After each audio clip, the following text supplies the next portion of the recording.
성도님 안녕하십니까? 안녕하세요. 예. 오늘 성도님과 함께 하나님의 봉사자라는 주제로 함께 교제를 나누기 원합니다. 여기 먼저 화면 보시면 이 모습은 이 구약 이스라엘 민족들이 이 광야에서 이 정 가운데 하나님의 임재가 있는 성막을 중심으로 진을 쳤던 그림입니다. 위에서 내려다본 이 광경이거든요. 그리고 그것을 이제 이렇게 표현해 보면, 그러니까 맨 정중앙에 빨간색으로 이렇게 하나님의 임재가 있는 성막을 중심으로 이제 먼저 레위 지파가 동서남북 방향으로 레위 지파가 진을 형성하고 있고, 그리고 그 바깥으로 이스라엘의 나머지 12지파가 진을 구성하고 있는 그림입니다.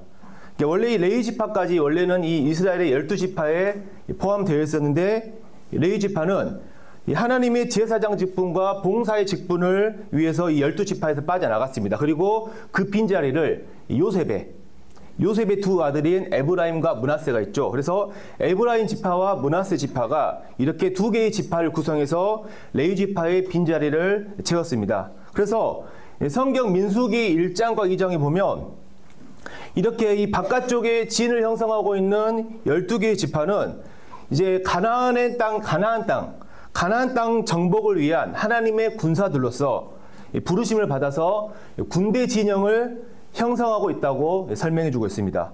그리고 이제 그 안쪽으로 성막을 중심으로 레위 지파가 동서남북으로 진영을 구축해서 이제 구축했는데, 이 레위 지파 중에서도 이 오른쪽에 그 모세와 아론 글씨 보이신가요? 이 모세와 아론 이 가족들이 하나님의 제사장 족속으로 이 동쪽에 진을 형성했고, 그 나머지 성막의 서쪽과 북쪽과 남쪽에 나머지 레위 종족들이 이제 하나님의 성막 봉사자들로 이렇게 진영을 구축하고 있는 형태입니다. 그래서 이제 저희들이 이제 이러한 광야에 이 하나님의 임재가 있는 성막을 중심으로 형성되어진 이 진영을 통해서 알 수 있는 것은, 이 이스라엘은 크게 하나님의 군사들과 하나님의 제사장들, 하나님의 봉사자들로 이렇게 부르심을 입었다는 것을 알 수 있습니다. 그래서 이것은 일종의 그림자로서 오늘날 이 교회에게도 하나의 모형으로 알려주고 있습니다.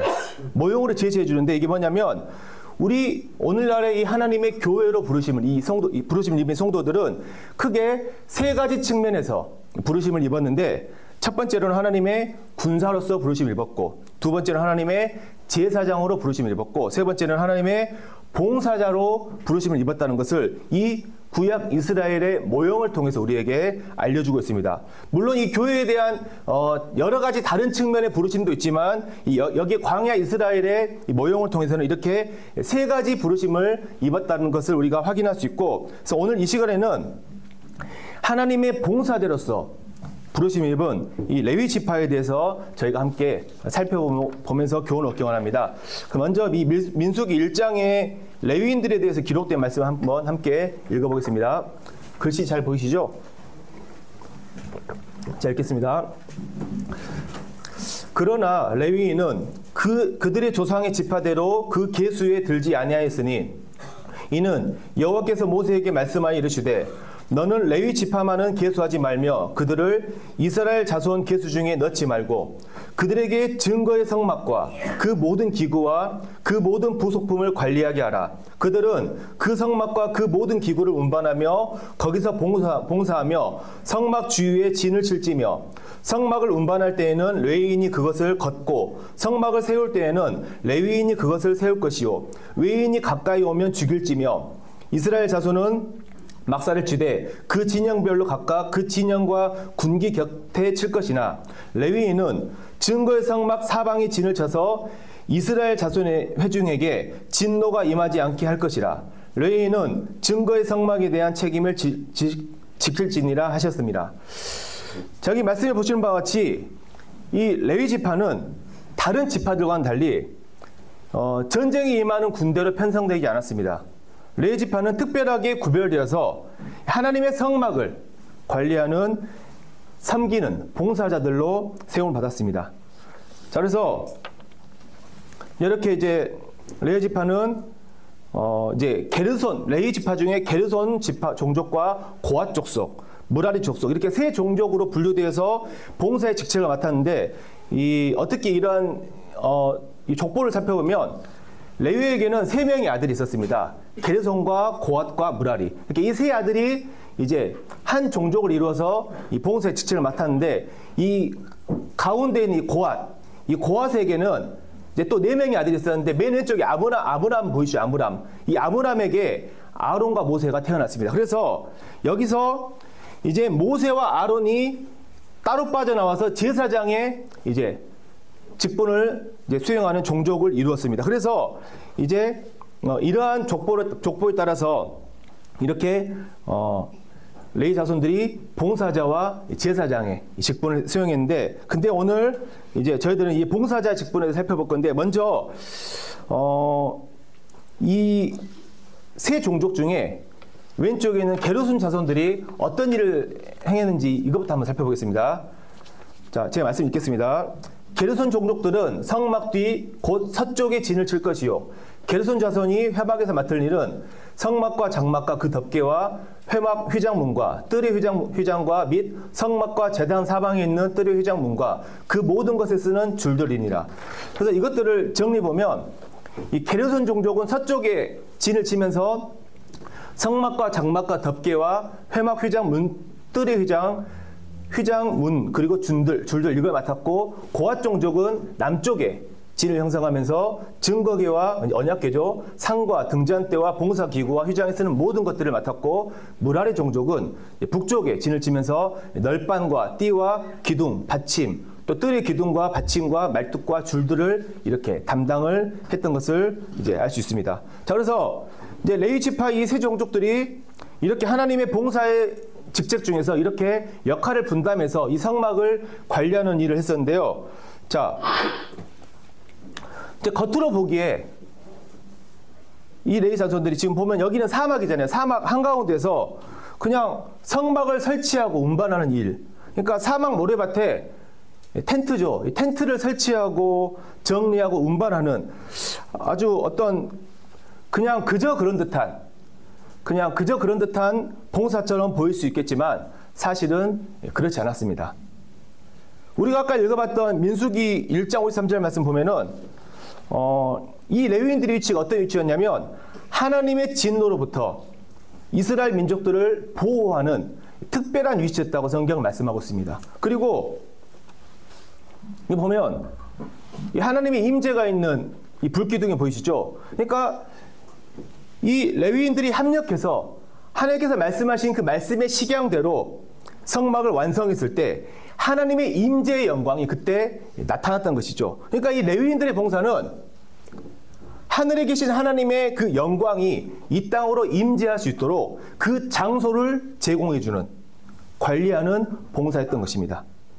그래서 우리가 이를 통해 보면서 알 수 있는 것은 우리 사람의 시선으로 평가하는 그 봉사와 하나님께서 평가하시는 봉사의 가치는 다르다는 것을 지금 여기서 알려주고 있죠. 자, 그렇다면 이토록 중요하고 영광스러운 봉사의 역할을 했던 이 레위 지파는 그렇다면 다른 12지파에 비해서 어떤 특별하고 어떤 거룩한 그런 선한 행실을 가지고 있었기 때문일까요? 레위 지파는 하나님께 쓰임을 받을 만한 어떤 특별한 자격을 가지고 있었을까요? 자, 성경 창세기 보면 이 레위 사람들에 대해서 하나님께서 평가하시는 말씀이 있습니다. 레위 사람들이 가지고 천성적으로 타고난 그 기질에 대해서, 행실에 대해서 성경에서는 이렇게 말씀합니다. 시므온과 레위는 형제요, 그들의 칼은 폭력의 도구로다. 내 호나 그들의 모의에 상관하지 말지어다. 내 영광아 그들의 집회에 참여하지 말지어다. 그들의 분노대로 사람을 죽이고 그들의 혈기대로 소의 발목 힘줄을 끊었음이로다. 그 노여움이 맹렬하니 저주를 받을 것이요 분기가 맹렬하니 저주를 받을 것이라. 내가 그들을 야곱 중에서 나누며 이스라엘 중에서 흩으리로다. 지금 이 말씀 어떤 사건을 두고 하시는 말씀일까요?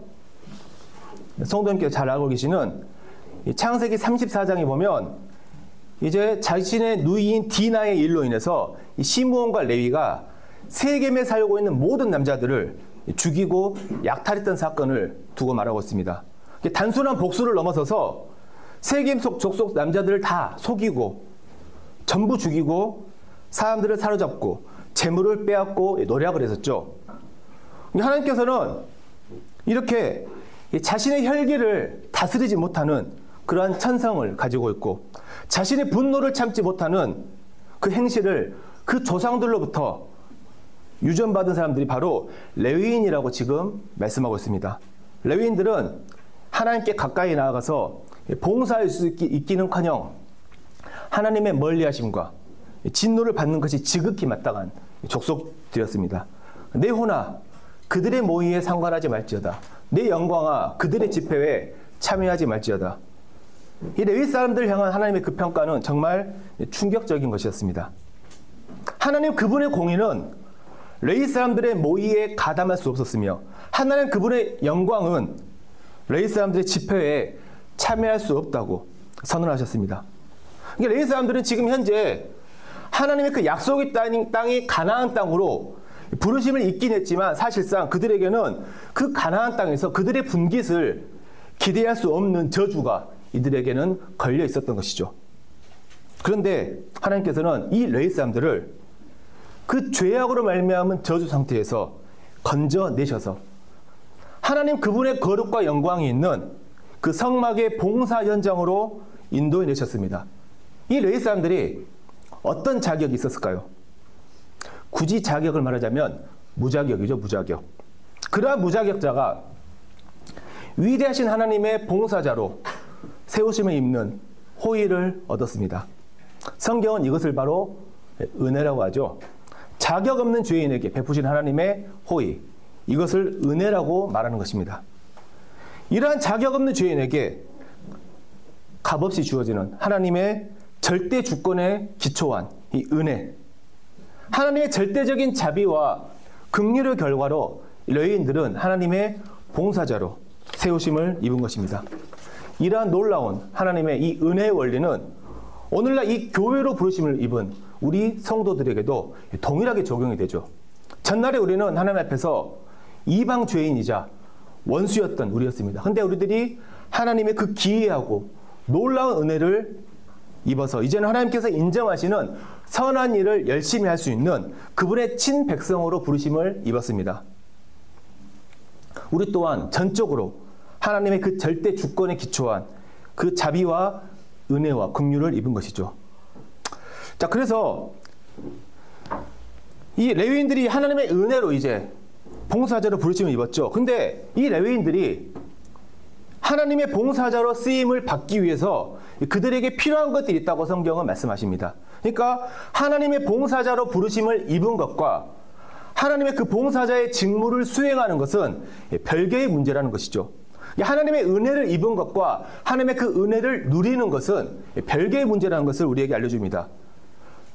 레위 사람들이 그 봉사의 직무를 수행하기 위해서 필요한 것이 무엇인지를 하나님께서는 말씀해 주셨습니다.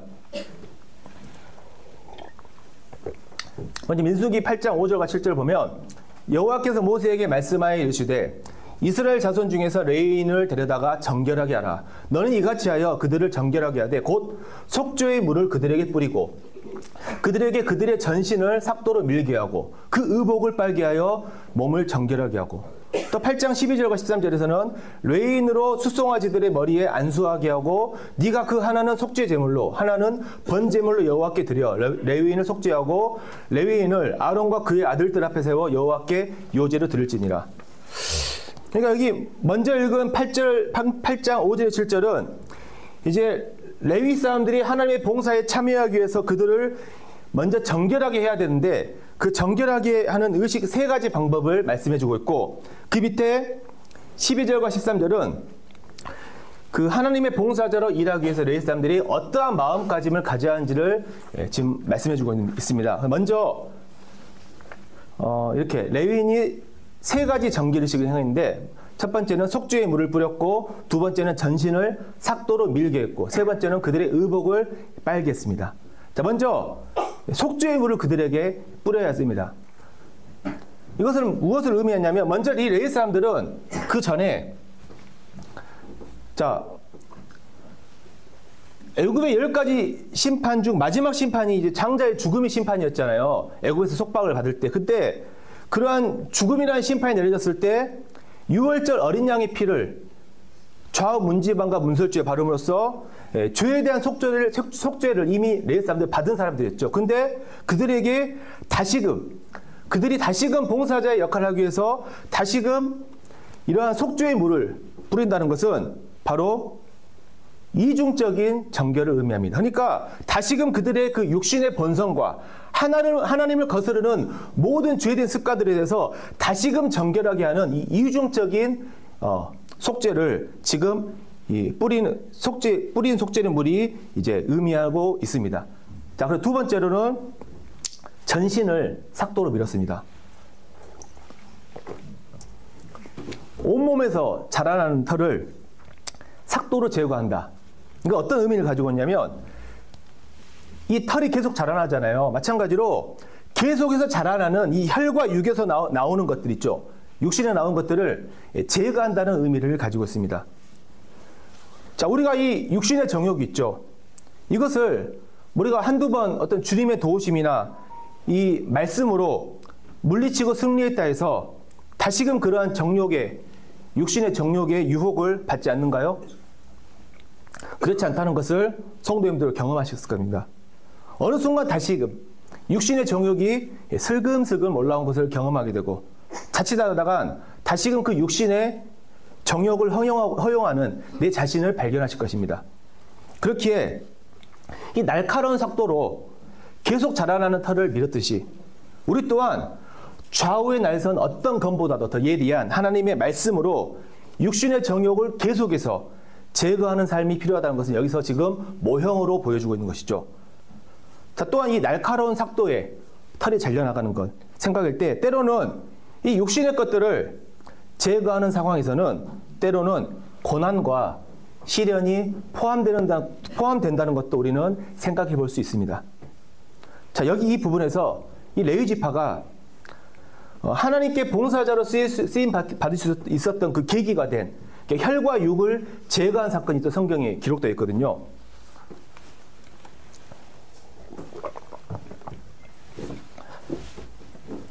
모세가 본즉 백성이 방자하니 이는 아론이 그들을 방자하게 하여 원수에게 조롱거리가 되게 하였습니다. 이에 모세가 진 문에 서서 이르되 누구든지 여호와의 편에 있는 자는 내게로 나오라 하매 레위 자손이 다 모여 그에게로 가는지라. 모세가 그들에게 이르되 이스라엘 하나님 여호와께서 이렇게 말씀하시기를 너희는 각각 허리에 칼을 차고 진 이문에서 저문까지 왕래하며 각 사람이 그 형제를, 각 사람이 자기의 친구를, 각 사람이 자기의 이웃을 죽이라 하셨느니라.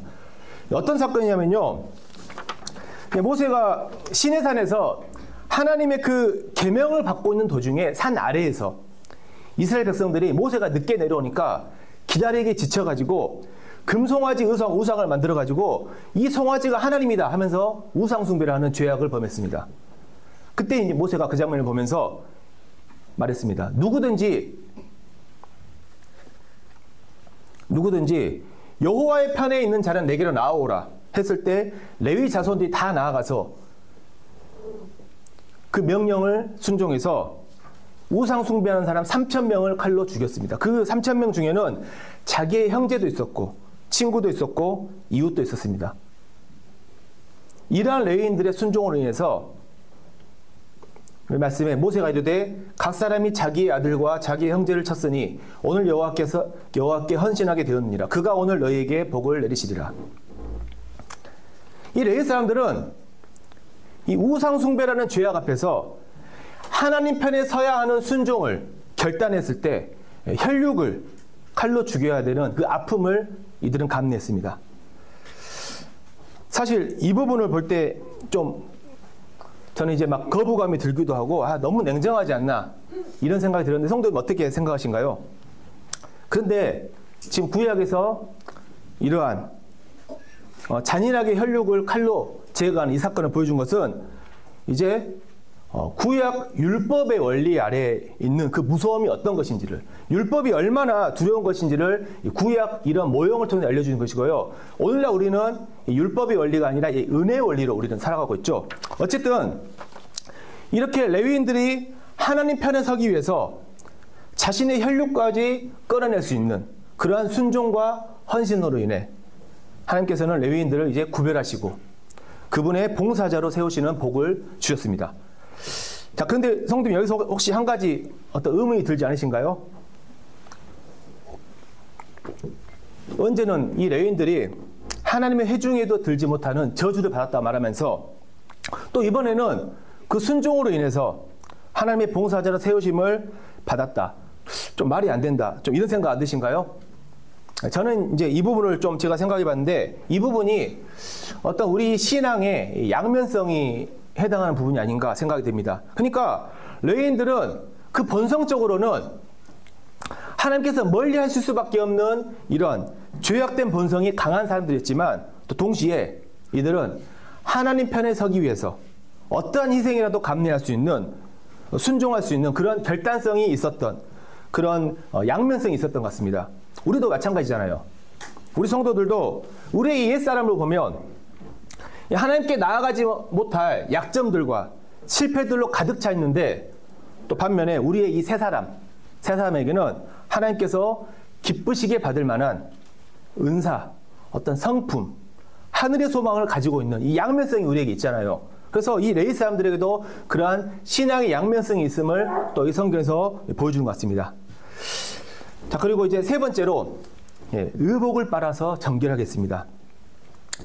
하얀 의복에 때가 묻으면 이제 겉으로 보여지는 어떤 흠들이 보이잖아요. 근데 그러한 겉으로 보여지는 흠집마저도 빨아서 정결하게 한다는 것은 이제 레위 사람들의 겉으로 드러나는 합당하지 못한 언행이나 습관들마저도 바로 잡아서 정결하게 해야 한다는 것을 지금 여기서 보여주고 있습니다. 자, 그래서 이렇게 세 가지 하나님께서는 레위 사람들을 속죄의 물로 뿌려서 정결하게 하시고 날카로운 삭도로 자라난 털들을 제거하게 하셨으며 의복을 빨게 하심으로써 이제 하나님의 임재가 있는 성막에서 봉사하기에 적합한 사람들을 하나님께서는 세워주셨습니다.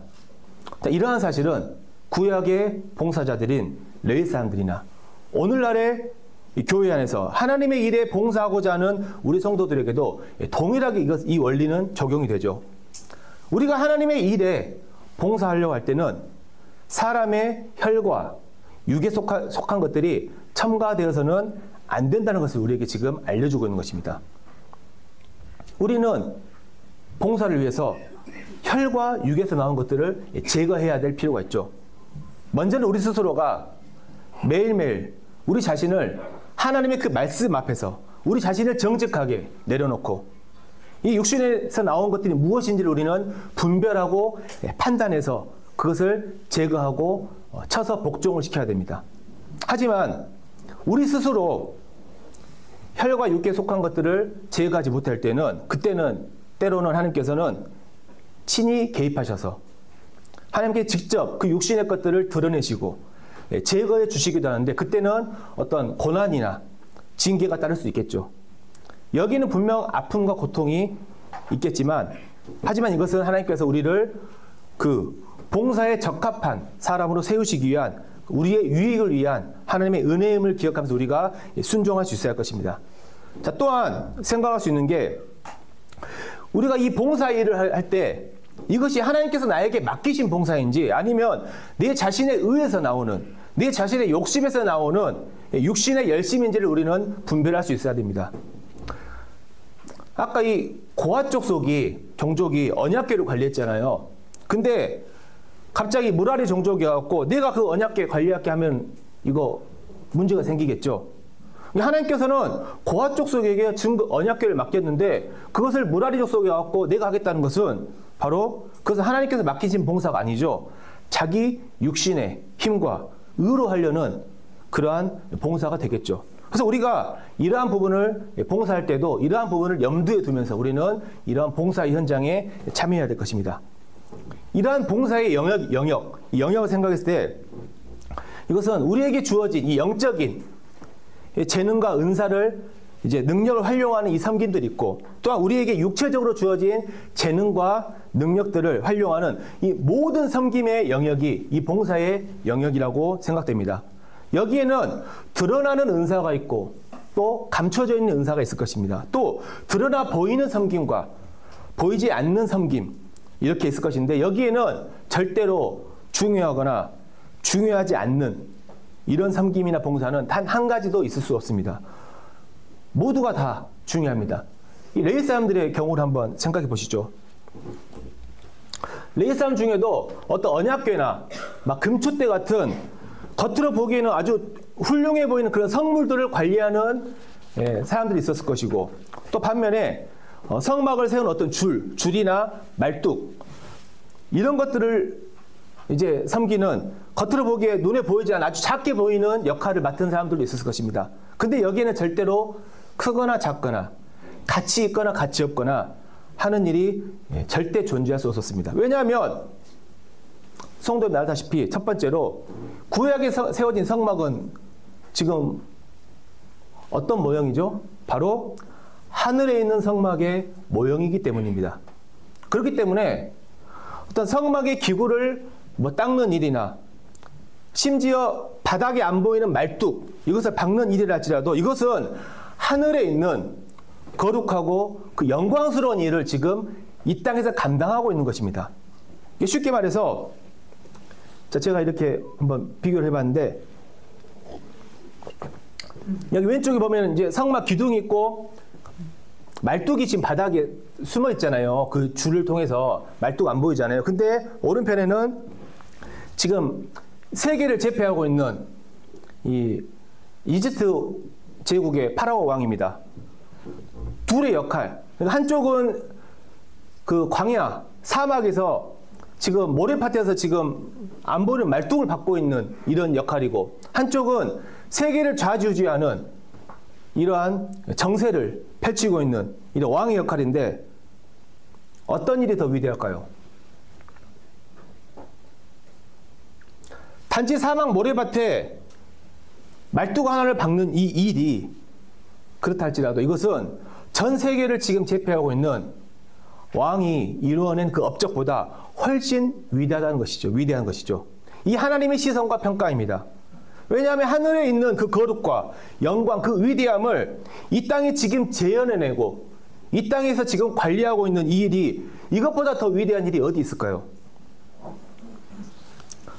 자, 그리고 아까 말씀에서 성막이 하나님의 말씀대로 온전하게 완성되어야 하나님의 임재의 영광이 나타났다는 말씀 기억하시죠? 그러니까 만약에 여기 있는 줄 하나가 빠져버리거나 말뚝 하나가 잘못 박히면 하나님의 임재의 영광이 나타날 수 있을까요? 그럴 수 없겠죠. 지극히 작게 보이는 것, 이거 하나라도 빠지거나 잘못되면은 절대로 하나님의 임재의 영광이 나타날 수 없기 때문에 이 레위인들에게 있어서 그 어떤 봉사도 절대로 크거나 작거나 가치 있거나 없거나 한 것이 아니라 모두가 동등하게 귀한 일이었고, 모두가 한 마음으로 합력해서 이 봉사의 현장에 참여해야 됐던 것입니다. 이 부분 이해가시죠? 마찬가지입니다. 이 지역교회 안에서 우리들에게 주어진 이 봉사의 현장에서 절대로 크고 작은 것이 있을 수 없습니다. 왜냐하면 이 지역교회의 봉사는 뭐죠? 우리 주님의 몸을 세우는 일이잖아요. 우리 주님의 몸을 세우는 일에, 헌신하는 일에 작고 하찮은 일이 존재할 수 있을까요? 그럴 수 없죠.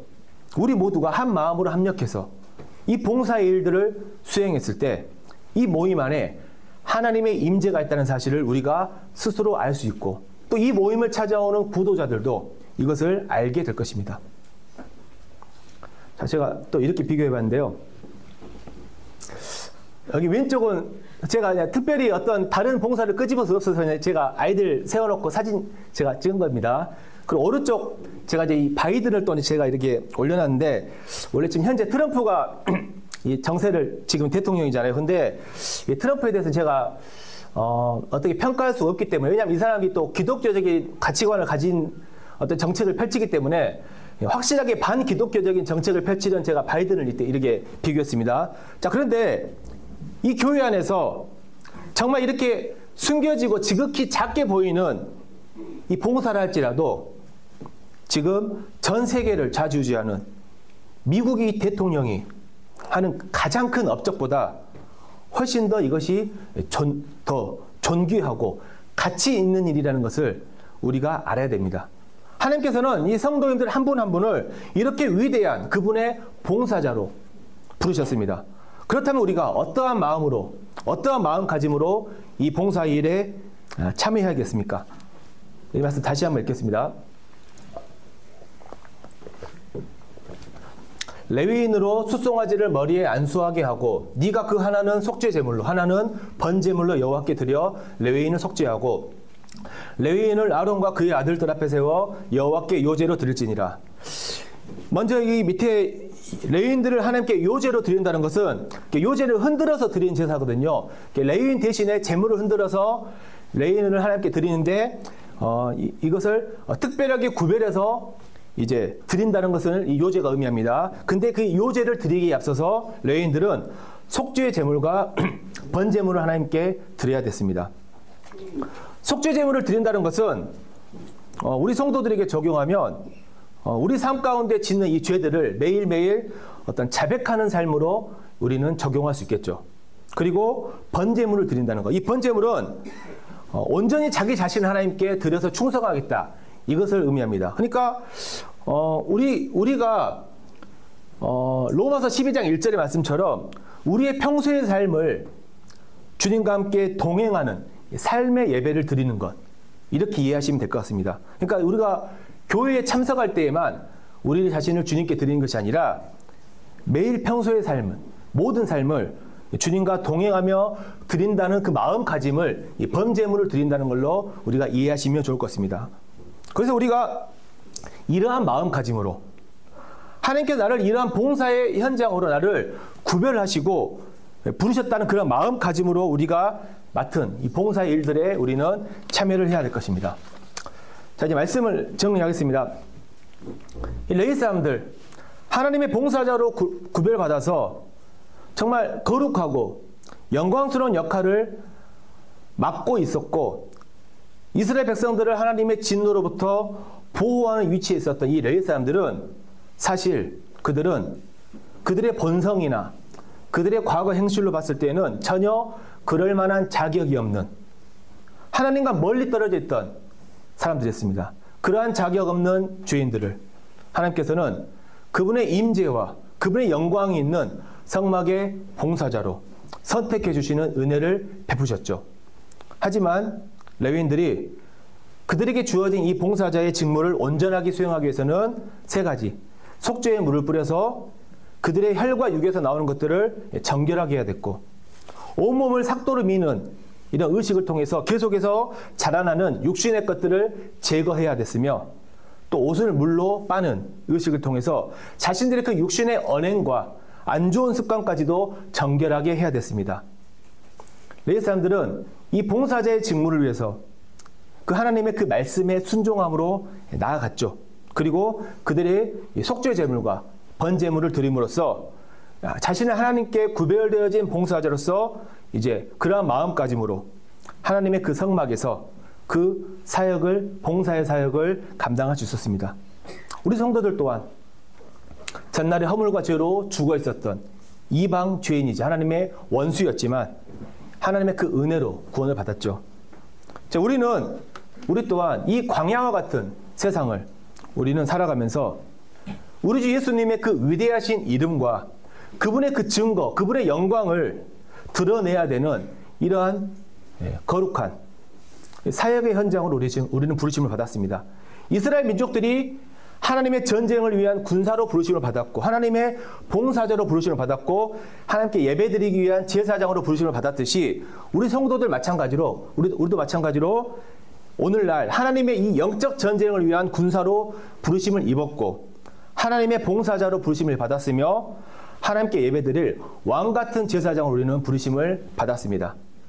하나님의 군사, 봉사자, 예배자, 이것들이 우리에게 주어진 특권이자 또 우리에게 주어진 책임이라는 사실을 우리가 알아야 됩니다. 특별히 오늘 살펴본 이 봉사자, 레위인들은 이 성막을 짊어지고 이 사막 광야를 통과해 갔습니다. 이 성막은 누구를 상징하죠? 예수 그리스도를 상징하죠. 이 성막에는 예수 그리스도의 모든 것이 다 모형으로 담겨 있죠. 그렇기 때문에 오늘날 하나님의 봉사자로 부르심을 입은 우리 교회 성도들도 함께 합력해서, 레위인처럼 합력해서 이 성막이신 예수 그리스도를 짊어지고, 예수님의 모든 것을 우리가 짊어지고 이 광야와 같은 세상을 우리는 나아가야 됩니다. 이것이 우리 성도들이 해야 될 이 봉사의 핵심이고 우리에게 맡겨진 책임이라는 것이죠. 우리는 이를 위해 부르심을 받았고 이를 위해 세상으로부터 구별되었다는 사실 우리는 항상 잊지 말아야 할 것입니다. 레위인들이 봉사의 직무에 서로 합력해서, 한 마음으로 합력해서 온전하게 수행했을 때 이스라엘 회중들이 보호되고 하나님의 임재의 영광이 나타났듯이 우리 교회 성도들 또한 우리에게 주어진 이 봉사의 직무들을 한 마음으로 서로 합력해서 수행할 때 이 교회가 보호되어지고 하나님의 임재의 영광이 우리 가운데 임하심을 우리가 스스로 알 수 있게 되는 것입니다. 아무리 작게 보이는 봉사를 할지라도 그것은 미국에 있는 대통령이 하는 가장 큰 일보다 더 위대한 가치가 있다는 사실, 하나님께서 평가하시는 가치는 다르다는 사실 우리는 알아야 될 것입니다. 자, 결과적으로 이 레위인들에 대한 하나님의 이 평가가 바뀌게 되었습니다.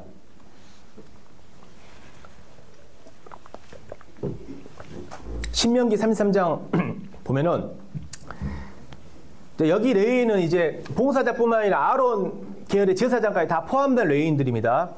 레위인에 대하여는 일러스되 주의 둠림과 우림이 주의 경건한 자에게 있도다. 주의 법도를 야곱에게, 주의 율법을 이스라엘에게 가르치며 주 앞에 분향하고 온전한 번제를 주의 제단 위에 드리리로다. 여호와여, 그의 재산을 풍족하게 하시고 그의 손의 일을 받으소서. 그를 대적하여 일어나는 자와 미워하는 자의 허리를 꺾으사 다시 일어나지 못하게 없소서. 하나님의 재평가, 얼마나 영광스럽고 지금 감사가 되는 이 재평가인가요? 전날에 이 육신이 정말 혈기왕성했고 저주 아래 있었던 레위인이었지만 이제는 바뀌었습니다.